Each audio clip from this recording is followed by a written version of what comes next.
What's up, y'all? I am here with the Deconstruct Minimal by Sonicware, my new favorite groove box, and we are going to make a track, so let's do it. So let's start with our kick.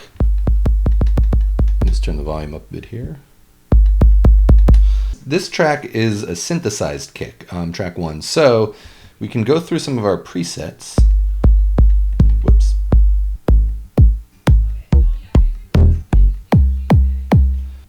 I like the 909, so let's go with the 909. We can shape the sound a bit here. We can tune it. We can change the tone. All right, so let's just do a 4 to the floor pattern here. Most of the tracks on the Deconstruct Minimal are sample based, but a couple of them are synthesis based. The first kick drum is synthesis based, which is why we can do so much granular adjusting of the sound. This second kick drum is sample based. Personally, I don't like using 2 kicks in a song most of the time. That's just not really my thing. So what I'll usually do is I'll change this kick drum to something else. So let's see what we got here. You know, it's maybe a little cliche, but I like to just add a hi-hat in here and put it on the offbeat. So we'll get like 6, 9. I think that's right. That is not the pattern I meant, but I like it, so I'm going to keep that. I'm going to turn the level down a bit. I'm going to turn the randomized level up a bit. So that'll create some randomization in the volume. Next we got our snare drum. So let's see what we got. You can actually just scroll through as it's playing and audition some sounds. So let's start at the beginning here.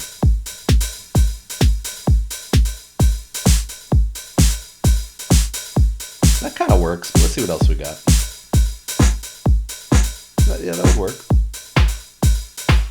Ooh, I kind of like that. Let's see if we want to affect this at all. So we can detune it. This snap parameter here, this is adjusting the volume of what I think is a sample that's being layered on top of the synthesized snare.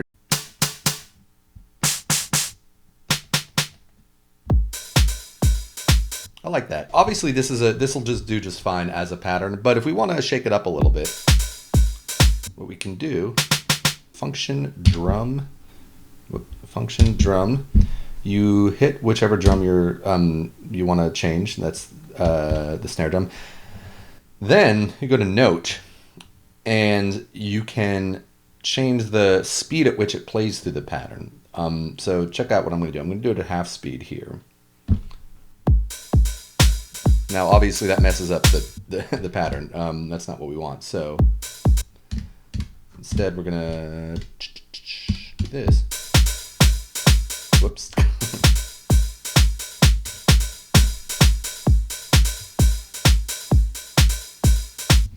All right, now you might be asking, well, why did I do that? It sounds the same. Here's why. We can hold this guy, we can do a ratchet. This will divide, if you hold down a step and you turn the value knob, it'll divide that step into 4 or 3 segments, which then can have their own individual hits on it. So here's what we got now. That sounds bad. So I'm going to take that off. I'm going to put that, and I'm going to try this instead. Let's see here. There we go. By doing this, you can essentially get a 32-step pattern rather than a 16-step pattern. And you know what? I'm not crazy about that snare. I'm going to switch it up. Let's see what we got here.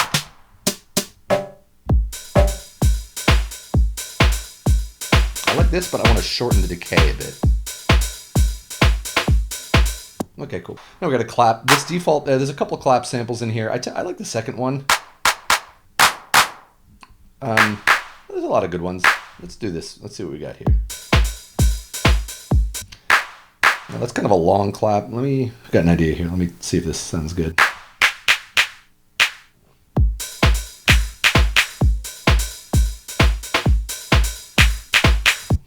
All right, I like that pattern. I want to extend it, so I'm going to do the same thing I did before here. Turn our note to 8 instead. So I'm going to play this clap in live, and then I'm going to adjust it after. So record, play. And see how that sounds. I kind of like that, actually. That's not what I wanted, though, so we're just going to put a ratchet in here. And this should get what I want. There we go. Oh, cool, hi-hats. So one thing that's cool about this, you've got your closed hats and your open hats, and they choke each other. So, or specifically, the closed hat chokes the open hat, so you don't have to worry about them overlapping. You know, the easy thing to do here, right, is to just do straight 16th notes. Obviously that works, so I'm going to turn this down a little bit. And I highly recommend putting up the randomized volume on your hi-hats. Let's see.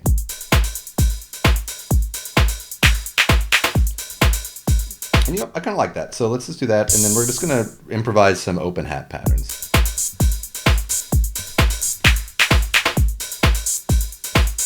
There we go. All right, we're on our way to building a track. Okay, so now we are at our sample tracks. So let's see what we got here. Let's just scroll through some sounds. These are all stock sounds.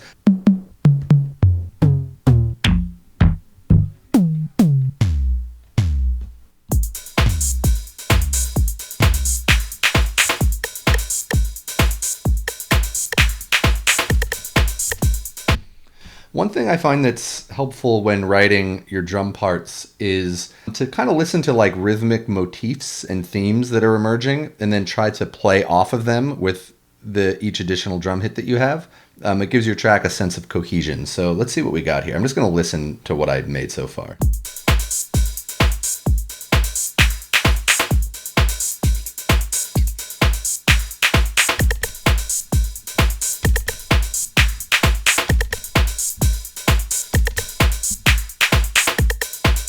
Cool, I like that. Let's put a little randomization on here. And then let's see what we have here. Oh, well, what do you know? This defaulted to the rim shot that I already chose, so let's choose something else here.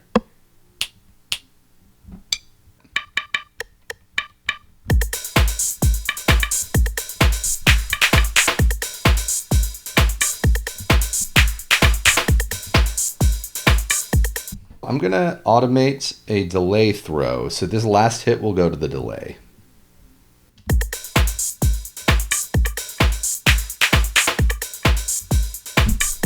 Cool, I like that. So I'm going to skip track 10 for now. Actually, you know, let's just do track 10. 10 is mainly aimed at being a loop that plays throughout the entire track. So it comes with a couple. They're okay. I've loaded some more of mine in.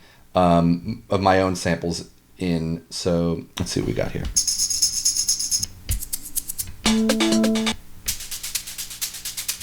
I believe this is a stock sample, this shaker. This is kind of cool. So I'm going to do that. And then with track 10, you want to go to 10 has its own parameters. It can do time stretching. I'm just going to show you how to do this. You hit function sample, so to affect parameters of your sample tracks. You select 10, go to the loop mode, and you want to set that to, it's going to depend on whether you're using a melodic loop or a percussive loop. I tend to use percussive loops. So I'm going to go to the loop and rhythm, and that should, let's solo this track. So actually here, we're gonna just play this loop track with the kick and the snare. That's cool, I like that. One thing I do want to do though is I'm hearing a little bit of low end in this loop. Just a bit, and I don't want that to conflict with the kick. It's just a little lower than I want. I'm going to turn the high pass up. Great, and then just turn the volume.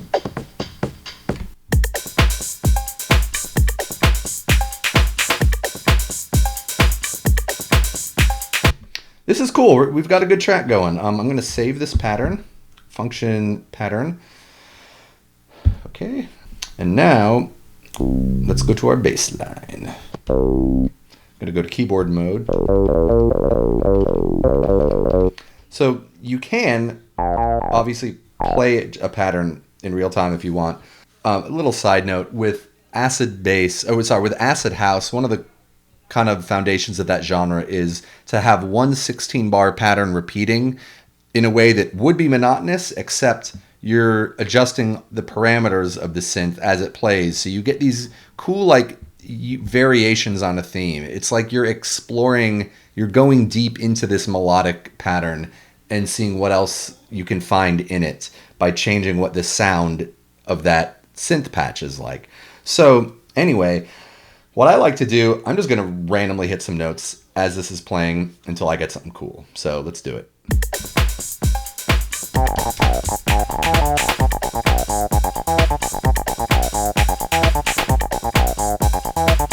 Why not? Let's just keep that. So there's a lot of things we can do to shape the sound of this bass line. One is through accents and glides. So you hit this accent button, it turns orange. You can add an accent to any hit, and that will essentially just make it hit like a little bit harder. So let's just randomly do some accents. I actually like that. I'm just going to switch this one right here instead.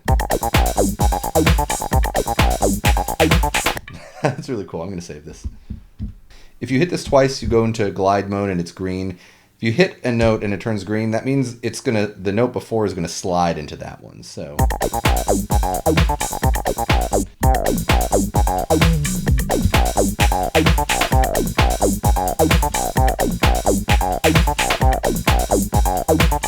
okay, that's cool. I like that. Now, these controls up here are dedicated to the bass line. And what's cool about them is, unlike these parameters, these ones are always active, always affecting the bass. So no matter what track you have selected, you always have quick, immediate access to your bass synthesizer controls. So listen how this sound changes as I change these parameters.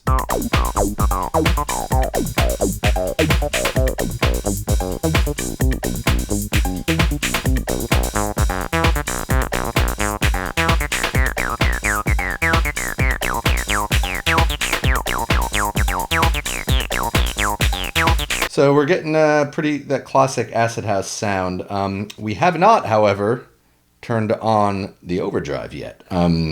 So listen to this. I'm going to turn this down so we don't blow our eardrums out.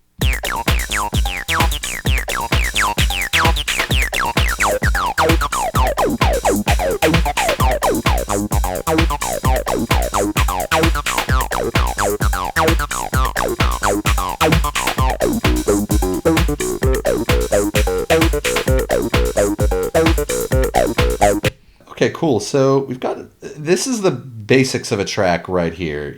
I got to turn these accents off. I don't like them. You can also change the starting step of any of your patterns. So if you hold OK, by default it starts at step 1. Okay, but let's have it start at step 3 and see how that sounds.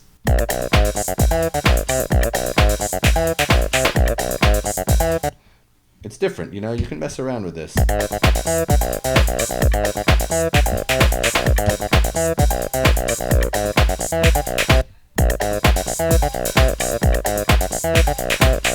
actually like that. That's cool, starting at step 5. So one cool thing about this device is that it has some bass samples, kind of some sub-bassy samples. So you can have a bass line going on one track, and then have your bass synth kind of more play a lead role. That's pretty common in acid house. So let's do that here. We've got a bass sample in track 9. If we play this in keyboard mode, I don't think we'll be doing anything too complex with this, but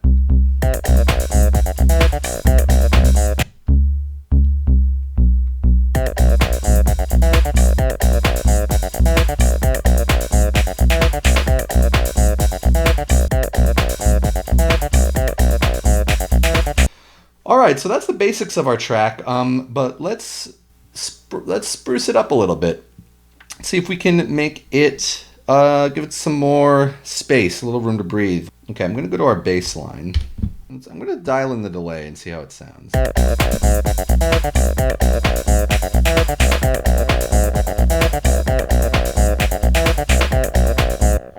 And what I want to do now, I'm going to go back to our snare track.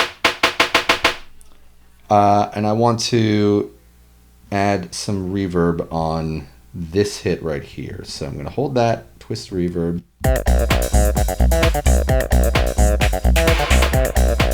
Nice. That's exactly what I wanted. Cool.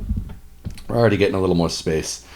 I haven't even talked about performance effects yet here, and I'm not sure I will. So I'm going to go to the sidechain compression one because unlike the other effects, this sidechain compression is kind of a songwriting device as well as it's not really a performance effect as much as a mixing technique. When you put the sidechain compression on, it's just going to sidechain the bass track to the number one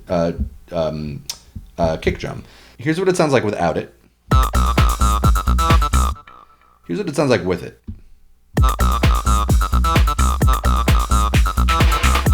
Here we get that pumping effect, and we can make that more prominent by turning this up.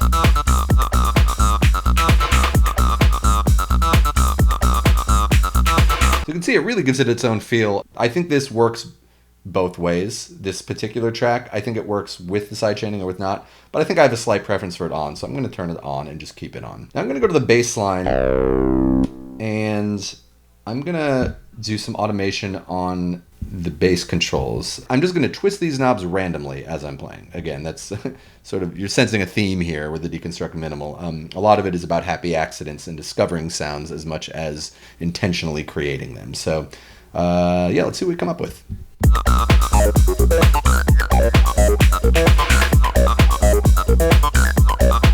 So I mean, I was going to hit all of these, but this sounds really cool as is. I really like this. One thing I like to do, I mentioned variations where you can copy and paste your pattern and vary it. So I'm going to do that. I'm going to show you something real quick. So function copy, you hit where you want it to copy to, B, you hit OK. And then now variation B is the same as variation A. Now I like this automation we recorded on the filter cutoff, but I might not want that the whole track. So what I'm going to do is I'm going to keep that automation on variation B.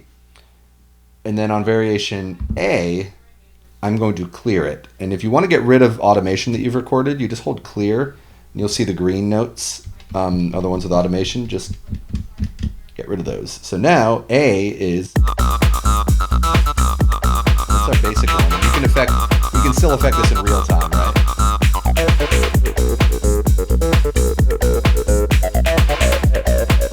So let's say we want to keep this as kind of our default bass patch, but then occasionally go to the automated version. And then we switch our back. If we want to, we could even do more, right? We can copy to C and then record some new automation on the bass.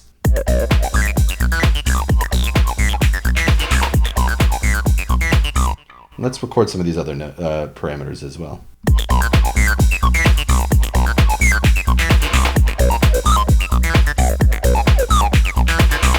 So that sounded pretty wild. And then let's just do one more. Copy here. I'm going to clear this, go to D. I'm going to clear this automation. And I know this might sound kind of crazy. I'm going to automate the pitch of this of the bass. So let's get this down to 0.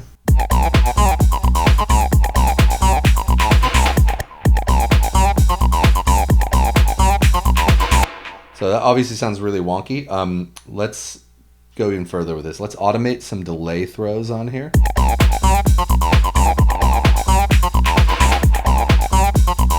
And some reverb.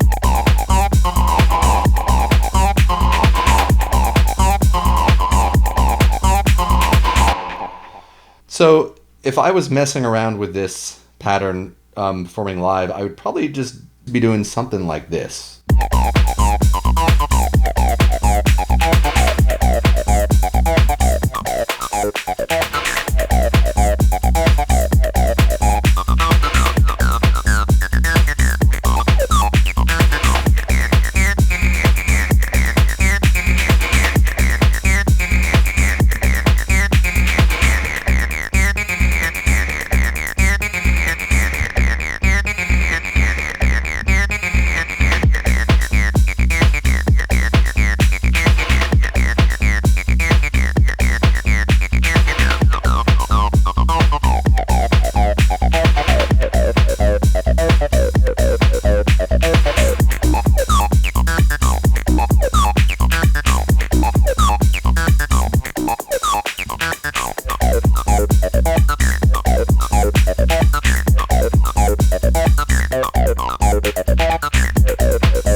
And that's it. That's the basics of writing a track on the Deconstruct Minimal. So I hope you liked it. If you have any questions, please just let me know. I'm happy to help out if I can.